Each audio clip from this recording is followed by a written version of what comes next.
La der des der, un conflit dont on ne parle plus assez selon certains historiens. Et justement, que savent les enfants de cette guerre? Comment rendre le récit accessible? Eh bien, en les emmenant sur les lieux de certaines batailles, comme le fait le directeur d'une école des Yvelines. Reportage à Verdun, Pascal Largeron. Il ne leur aura fallu que quelques minutes, plutôt silencieuses, pour mettre enfin une image, un paysage sur leur leçon d'histoire. Donc vous voyez les creux, les bosses. Et d'après vous, qu'est-ce qui fait qu'il y a des creux plus ou moins forts que d'autres? Le calibre de l'obus. Très bien, le calibre de... Cette grande guerre d'un autre siècle, qui leur paraît si loin, prend avec cette visite des champs de bataille une toute autre réalité.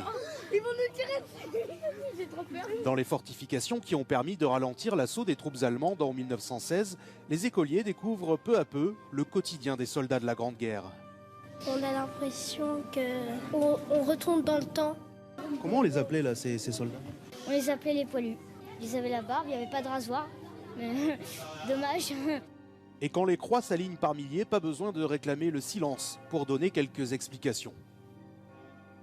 Donc là, vous êtes sur un des plus grands cimetières militaires de la région.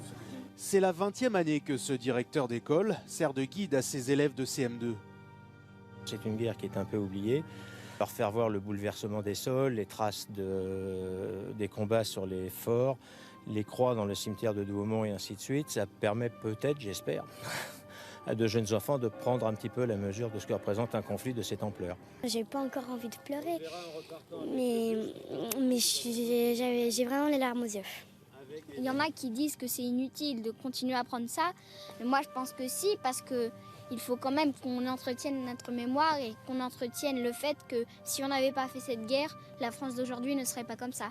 Encore tout jeune, quand s'est éteint il y a 2 ans le dernier poilu, ses élèves viennent ici trouver un témoignage, une ultime trace de cette guerre centenaire qui a fait 9 millions de morts.